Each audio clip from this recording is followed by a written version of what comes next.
Hello everyone, I'm Sophie and I'm currently at Kechara Forest Retreat, Bentong, Malaysia. And today I'll continue reading from Gurus for Hire, Enlightenment for Sale, an insider's guide into the relationship between spiritual teachers, students, and centers. This is by my Guru, His Eminence the 25th Samtoko Rinpoche. I'll be reading from page 186, Sectarianism. And let me go share a picture with you. Here you go. This is a picture of the statue that is within Kechara Forest Retreat. This is of Lord Doje Shukden, our protector.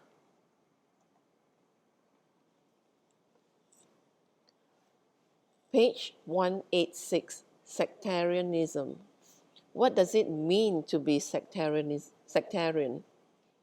If you are a member of a royalty of one country and you criticize your own royalty, it is okay because inadvertently you include yourself.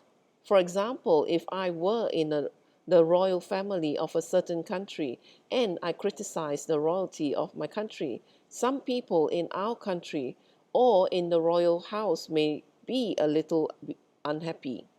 But it is generally acceptable because I have included myself in the criticism. I'm showing humility and not pointing fingers at other people. However, it would not be acceptable if I started saying that our royalty was very good, but the royalty of another country was excessive, stupid, not educated, spoiled, and did not do anything for their country. Some people who are fanatical in our country might agree, but the people who can think will see that it is not a very good policy and not very diplomatic. They will say that we do not have the full information, that we are just looking at things in the media and that we do not know the inside story. They will question our right to criticize another royal family of another country that people respect. Once we start saying those kinds of things, we invite criticism of our own royal family, and we open the doors for other people to criticize us also. Similarly, we have 4 sects of Buddhism in Tibet. Each sect has its own head, but the 4 sects have the same goal, priorities, and requirements for enlightenment. All their teachings are textually and scripturally sound, based on reliable sources that come from India, stemming back to Lord Buddha himself. I have not studied the other lineages. I have read a little here and there, but I can never claim to know anything about the other lineages. However, I can tell you from observing the other lineages and erudite gurus that I do not see a difference between them and the erudite masters of my lineage. They are compassionate, just as the ones in my lineage are. If a master of another lineage becomes a Buddha or becomes highly attained, I do not see them as different from a master of my lineage. Once he attains enlightenment, a Buddha is a Buddha without any lineage. Once we climb to the top of a mountain, it is what flag we put on top of that mountain that identifies who we are. Actually, the person who climbs to the top is just a mountain climber who got to the top. I can only say that the other lineages, besides Galupa, are definitely valid because I have checked out their masters, their students, and disciples. I can say they are good because I look at the results. Just as in my own lineage, Galupa, they also have great practitioners and practitioners who do not really practice. It is the same. I do not say this politically. If I say this politically, I can see through my motive, and so can you. His Holiness the 14th Dalai Lama has mentioned this during teachings. What His Holiness says is correct. I believe it but I am a critical person and will still check it out and think about it. When one sect criticizes another sect, it is very, very serious. one sect has no right to criticize another sect. One sect has not fully studied another sect's or another school's tenets in order to have the knowledge to criticize or to say anything. That is why I would not ever criticize, even if I had studied it, and dare not since I have never studied it.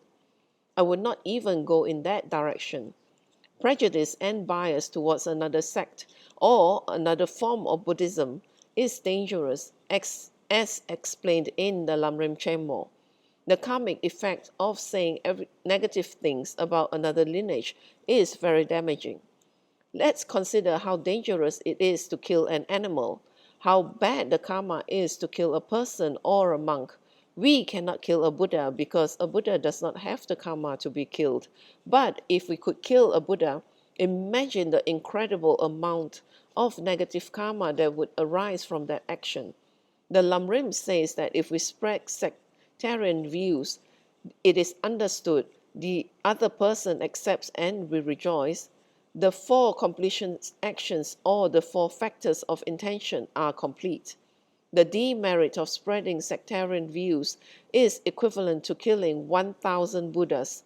That is what His Holiness Pabongka Rinpoche explained in the Lamrim Chenmo. If other people dare spread sectarian views, we should have great compassion for them. Never listen and just cut their talk off. We should not entertain or listen to them. Remember, we are trying to gain merit.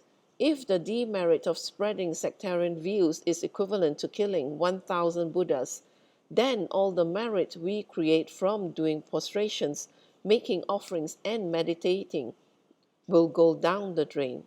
Symbolically, the amount of practice we do can fill up one bathtub. If we were to put that bathtub into the ocean, it becomes nothing. The karma of killing 1,000 Buddhas is like the ocean. When we engage in sectarian talk, it is like putting our little bathtub of merit into the ocean and wondering what happened.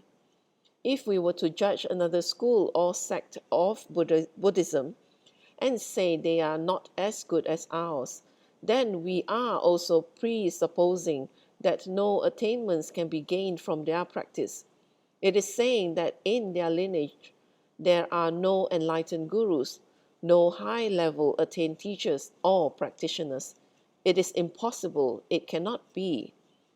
Every lineage and every school of Buddhism in every country, everywhere, has elite, erudite, practice masters who prove to us that if we practice each school individually and correctly, we will get the results. The techniques and the way the different schools are formed may differ a little bit due to time, place, geography, and culture, but that does not mean they are not complete paths in themselves. It is sectarianism to have biased views against another lineage, another school, or another form based on prejudice, ego, self-centeredness, insecurity, fear, and ignorance, or to think that it might not be good if someone is not practicing what we are practicing. You will never see, feel, hear, or sense one bit of sectarianism in a real practitioner of Buddhism who wishes to become a fully enlightened Buddha for the benefit of others. Why would a real Dharma practitioner speak about something that was never on their mind? Why would they dwell on or express things that are not true? Real Buddhist practitioners do not lie or have a baseless bias. We cannot even be biased against other religions, as spoken by the perfect Buddha and as taught by the perfect Dalai Lama. If we cannot be biased against other religions,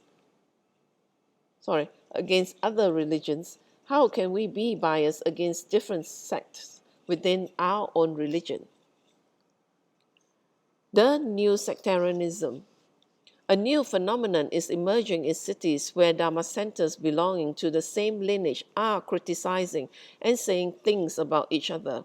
They dare not criticize another lineage because that would be like one royal house criticizing another royal house, and they have no right to say anything. But they criticize each other within their own sect or lineage. If they say something about their own lineage and their own centers, it looks like they are being very brave and honest to criticize themselves, their lineage, and their practice. Some Dharma centers, unfortunately, are in heavy competition and they are dying to get more members. Their members will go all out to criticize another center of their own school of Buddhism, say all types of negative things, and make up all types of stories.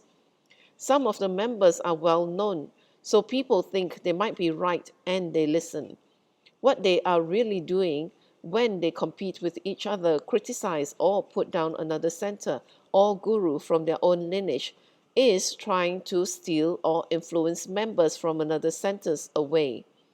If there are 2, 3, or 4 Galupa centers in the city, for example, their practices would be very similar and their lineage would stem back to the same guru and the same traditions, so it would be easier for them to make the switch and assimilate students into their center.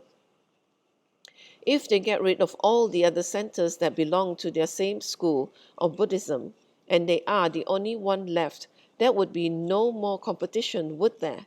Certainly, they do not have competition from the other schools of Buddhism. For example, there may be 5 Galupa centers in the city, which then dissolves into one because one center has said nasty things about the other 4 centers and destroyed them.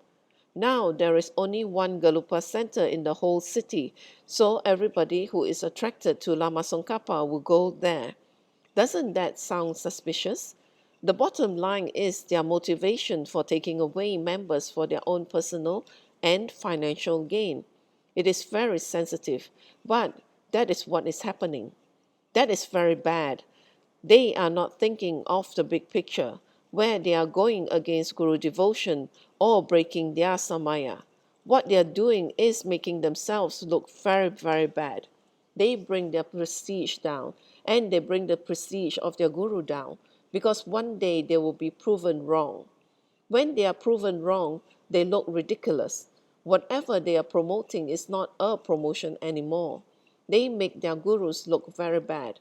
They make the lineage look very bad because to other lineages and to new people it looks like there is no cohesion or harmony within their own lineage. It is like 5 kids from the same family fighting with each other. That family would not look cohesive or harmonious at all. Criticizing other sects is a heinous crime. Criticizing our own sect can be considered heinous also. It destroys Dharma from the inside. It gives others an impression that it is not stable. When people can argue and hurt each other for philosophical differences, it is horrible. When people argue about the right incarnation of this guru or that guru because they do not know which one is right, or when they fight about certain practices within the lineage, where one side says it is good and another side says it is bad, and they call the police on each other, it gives very bad image. People think it is safer to criticize within their own lineage because it will not look sectarian. We cannot put the label sectarian on it, but it is actually worse than being sectarian. It is cutting off our own fingers. Killing an enemy is already very bad. Killing ourselves is worse. Why would we want to kill ourselves?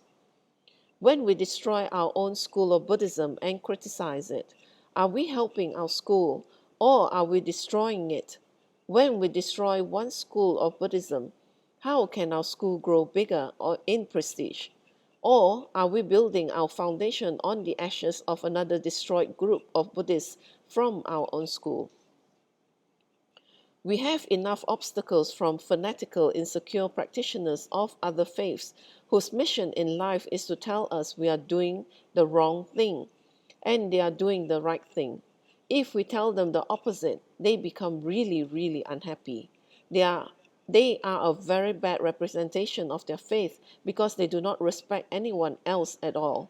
When they try to convert others or they say negative things about other faiths, it is tantamount and equivalent to insulting and putting other people's intelligence down. They are saying, "You're stupid, I'm smart. You're in the wrong way, I'm in the right way." We already have that obstacle. We do not need to create a further obstacle from within our own faith and then from within our own lineage. If we continue to do this, we are going to be the only one practicing our lineage, standing on the top of the hill by ourselves. How to handle it? Sometimes there are some political issues within our religion. Among the religious groups in Tibetan Buddhism, for example, there are some issues with practices or not being able to know or decide which guru's incarnation is the right one. Leave it to the gurus to take care of it. Why do we need to bring those issues here to KL, Kuala Lumpur, and add it to our samsara? Don't we have enough samsara? Why would we want to add the Tibetan samsara to our samsara here? One faction might say this practice is good, and another faction might say this practice is not good. If we are in the faction that says it is good, we do it. If we are in the faction that says it is not good, we do not do it. Just keep quiet. Once we take sides, it does not end. Ego gets involved, and we have to protect the side we have taken. A lot of politics does go on. We might ask why this happens within Buddhism. It is because the people we hear about all the time are the ones who create the politics under the guise of Buddhism. There are also people who really practice, but we do not hear from them because they do not create politics. There are hundreds of great practitioners in the monasteries who we never hear or know about because they are they just quietly practice Dharma. My stance is not to take any side. We remain quiet. If I take either side, I will be political. If I go on this side, these people will hate me. If I go on that side, those people will hate me. If I go on this side, I hate myself. If I go on that side, I also hate myself because I constantly have to speak for this side or against that side. Then I do not speak about Dharma at all. So I chose to remain quiet. We should make our center and our lineage grow with the correct motivation. Most importantly, we should make our center and lineage grow, not at the expense of another center and lineage. Isn't that ethical? Isn't that human? Isn't that compassion? Isn't that kindness? Isn't that Dharma? I think it is. If, for example, there are 3 or 4 Nyingma centers in a city, Nyingma practitioners should have pride in their own lineage, not at the expense of others. They should make their Nyingma centers expand, become bigger and better, and grow to show their lineage is unified and good, and project a good face of Nyingma lineage. Why should they fight among themselves? For us within the Galupa sect, if we all pray to Lama Tsongkhapa, we must embody Lama Tsongkhapa's qualities. It is okay and acceptable if we do not want to be involved with the other sects because we have our own traditions, but we should never criticize. If other centers have events and activities, we should, if we can, give a donation or offer help. Show harmony and love. There is nothing wrong in making our own school of Buddhism grow, as long as it is not at the expense of another school of Buddhism. Buddhism is Buddhism. And with that, I end the session. Thank you for sharing your time with me. This is a particularly long session, and I do hope that you'll take Rinpoche's advice to heart and not create any sectarianism, because it really does destroy Buddhism and our lineage practices. So with that, I end the session with a completion dedication in Tibetan. Jang Jup Sancho Rinpoche, Maki Panam Geishi, Ke Panam Pame Payang, Gone Gondu Pewasho, Tony Towa Rinpoche, Maki Panam Geishi, Ke Panam Pame Payang, Gone Gondu Pewasho. Daso Jini Sapagi Wadi, Tantan Trowa Guna Kampadang, Jepa Jesu Nosan Trapai, Tamping Imporin to Sa Se Sho. Kewa Kuntu Yandala Madan, Drami Choki Pala no Chonchi, Sadam Langi Yote Razone, Doji Changi Ngopangatuso. Gewadi yududa lama sangyo druyone druwa chikia malupa de isala gopasho choki kya posungapa chosu nampa pewala geki samasi wadang tungki malu sawasho dadam sangi dosundan drewa songi latene gewa losantrapai tampa yuriva giushi ni modele sendele ni mingunyan dele shi ni sentatu dele pa koncho sungi jingilo koncho sungi ngotruso koncho sungi trasi sho Jesu nama kusen rap ting ching nam ka trini cho chu ke padang lo sam tempe dro me sap songi dro e mun sa tato ne gyu shi gang ri ra we ko we shin kam dem pendan dewa malu gyo ne cheren se wan ten se get soi chape shi de paru teng gyu shi hom tom pe ngo tro malu pa den de dala sal du so ko dan dem pa long chot nam ke pa so shik shuk ten sel.